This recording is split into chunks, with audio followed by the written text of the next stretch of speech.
Hello and welcome to Woman's Hour. Well, in a moment, Professor Julia Waters, the sister of head teacher Ruth Perry, who took her own life in January 2023 after an Ofsted inspection downgraded her school in Reading from outstanding to inadequate. She'll be giving me her reaction to a report out today which criticises the way Ofsted dealt with her and her family following Ruth's death. But let us begin with a major independent review that has found that Ofsted's response to head teacher Ruth Perry's suicide following a school inspection was defensive and complacent. Ruth had been head of Caversham Primary School in Berkshire for 13 years when she took her own life in January last year. And that was ahead of an inspection report being made public. It had been downgrading her school from outstanding to inadequate based on safeguarding concerns. Ruth had no previous history of mental ill health, and a report from the coroner stated that Ofsted likely contributed to Ruth Perry's death. Her school was regraded last year to good. In her diary, shortly before she took her own life, Ruth had wrote the word inadequate and said that inadequate keeps flashing behind my eyes. The current Chief Inspector of Ofsted, Sir Martin Oliver, spoke to my colleagues on the Today programme this morning and said that he accepted the findings of the independent review and wanted to concentrate on providing a good service in the future. Let's remember, we do thousands, tens of thousands of inspections, and the vast majority of them go exceptionally well, and we get great feedback. And indeed, in some of the survey responses and in Dame Christine Gilbert's review, there are plenty of mentions about how things have improved, not just since I took over, but they've been improving since my predecessor made some changes. So we know that we can make a difference, and we will continue to make a difference for children. Well, we reported on the programme yesterday that many parents and teachers welcome the news from the government that Ofsted will scrap the 1 or 2 word judgments. They were outstanding, good, requires improvement or inadequate as a means of evaluating a school's performance in England. And this follows the work of a high-profile campaign by Ruth Perry's sister, Professor Julia Waters, who I'm pleased to say joins us on the programme now. And welcome back to Woman's Hour, Julia. Good morning. Let me begin with the findings of Dame Christine Gilbert's independent review today. What is your response to what you've heard? Well, I would like to say that I'm surprised and shocked to learn of the extent of dysfunction within Ofsted, to learn of its defensive and complacent institutional culture. But having been on the receiving end of that culture in terms of Ofsted's public response after my sister's death, I'm not surprised. But there is clearly an awful lot of work that Sir Martin Oliver is going to need to do to put that culture right if he really does want, as he said, to look to the future and to rebuild trust and to build on the, positive changes that have come in already. There still seem to be some profound problems within Ofsted, its structures, its systems, its culture that need to be urgently addressed if the sort of positive messages that are coming out now about reform are actually to be realised. When you were with us last December, you told us that you had screamed long and loud at the radio when you heard the former Ofsted Chief Inspector Amanda Spielman talking about your sister's death. And as a reminder, Ms Spielman had told us on Woman's Hour last November that Ruth Perry's death had been used by the media and others to discredit Ofsted. And you talk about not being surprised today, but what would you say is your feeling, kind of putting all that in context perhaps from that time?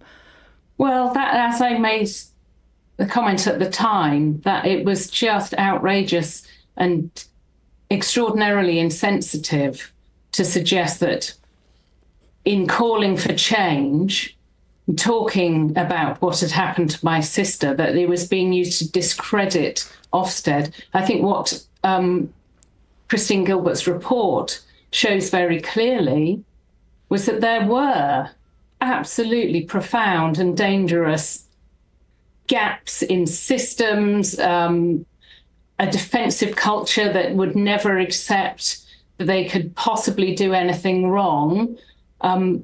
It says in this report that most Ofsted staff and the board of Ofsted that are meant to hold Ofsted to account found out about Ruth's death via the media. That Ofsted staff, the board, and actually the Department for Education were shocked by the inquest conclusions because they'd been told that Ofsted had done nothing wrong. And so here we see, if you like, behind the scenes, what was going on that made Amanda Spielman feel she could go out publicly and make these statements that were hurtful and turned out to be wrong. Let me read a statement. We did contact Ofsted, and the Chief Inspector, Sir Martin Oliver, said the tragic death of Ruth Perry was a catalyst for this change, but the case for change has been building for years. We recognise the growing challenges facing education and social care, particularly since the pandemic. We don't want to add to this pressure.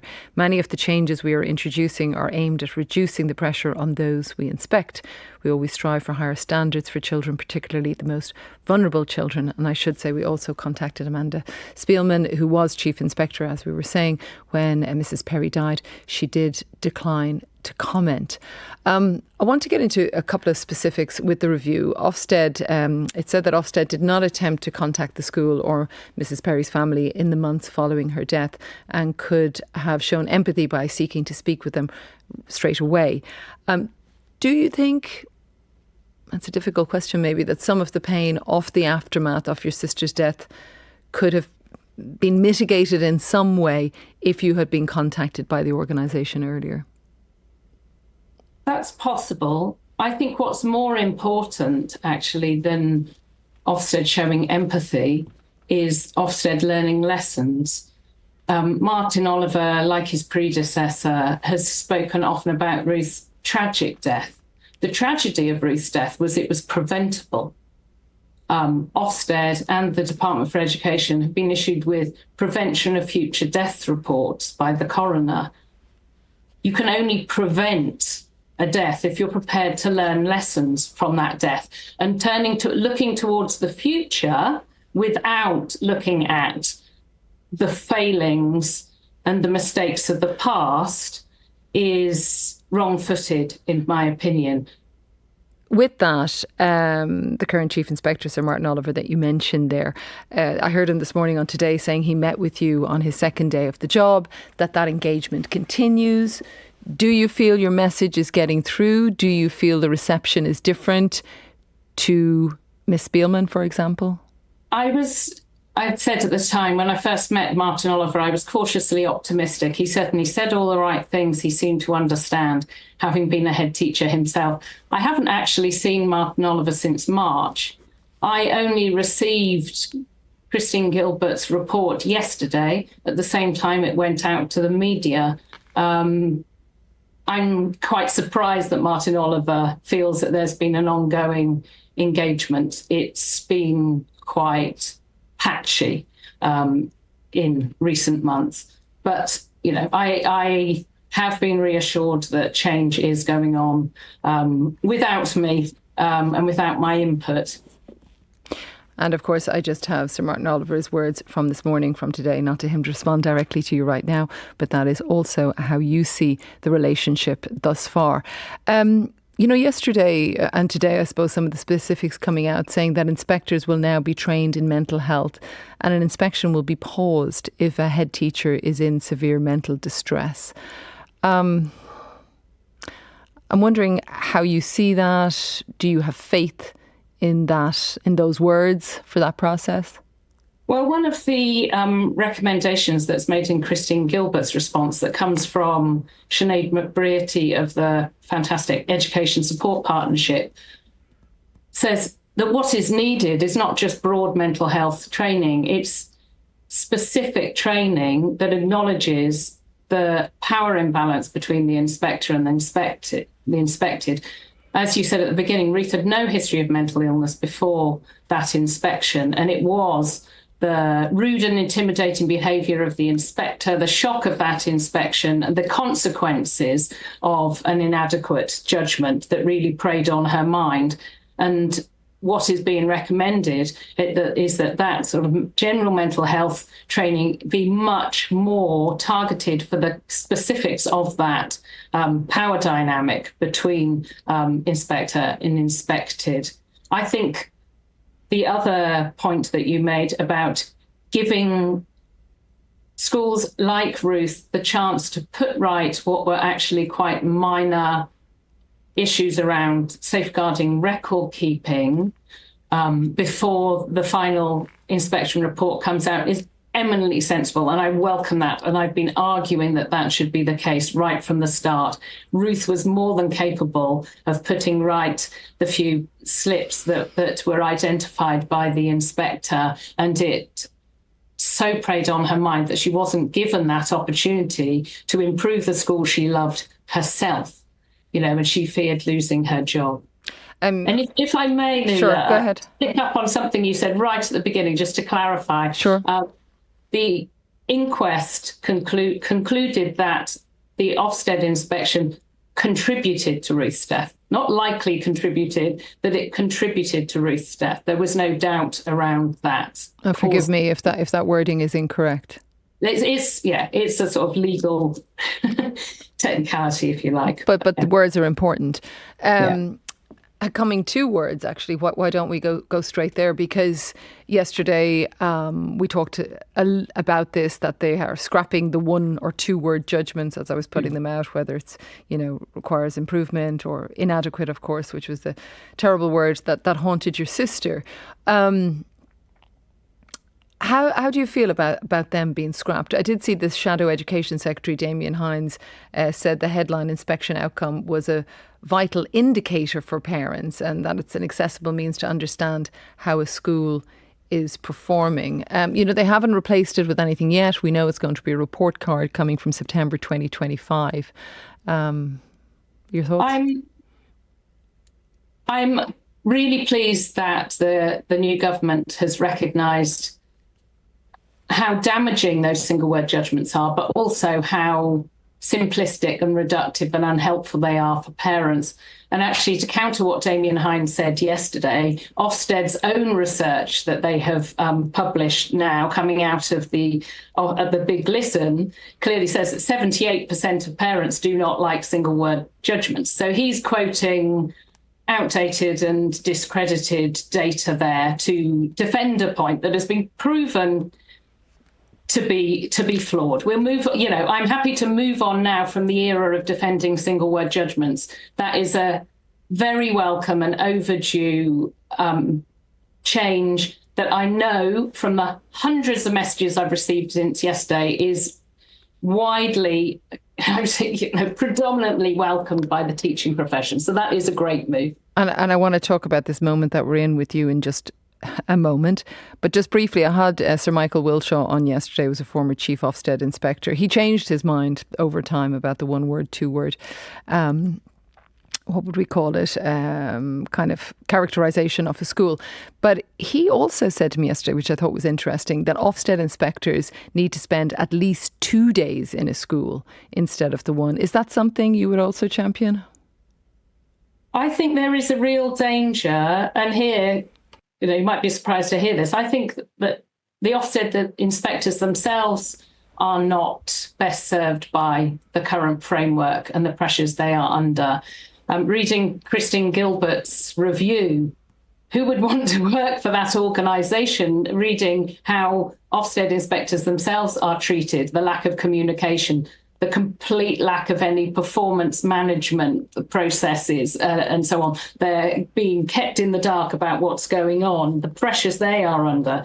So I do think there needs to be a proper discussion and decision about what it is actually feasible for inspectors to do in the time they have, in the budget constraints they have. I don't think personally, but it's up to the government, that the answer is to throw more money at Ofsted. It's actually to have a proper discussion and reflection on what Ofsted's purpose is and what it needs to prioritise, and give them the time and the training and the focus to be able to do that. You have been working very hard on this campaign since the death of your sister, and you talked about kind of putting that one word or two word behind you, that there's been a decision on that now. But I do wonder, do you draw a line as well after this review on some of the work you've done, or does it continue? Where are you at? I would love to be able to draw a line and to be able to at least pause and to give myself time to grieve and to spend time on my own well-being and with my family. But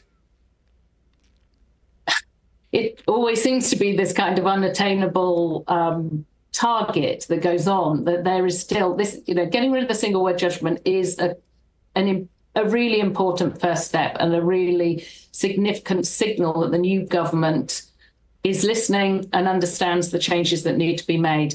I hope that Bridget Phillipson follows through with that, and everything she has said to me and to the sector reassures me that she will. I'm not yet convinced that Ofsted has sorted out its own culture in a way that will allow me to step back, if you like. I mean, it shouldn't be up to a bereaved family member to keep sounding the alarm about what's dangerous about their system.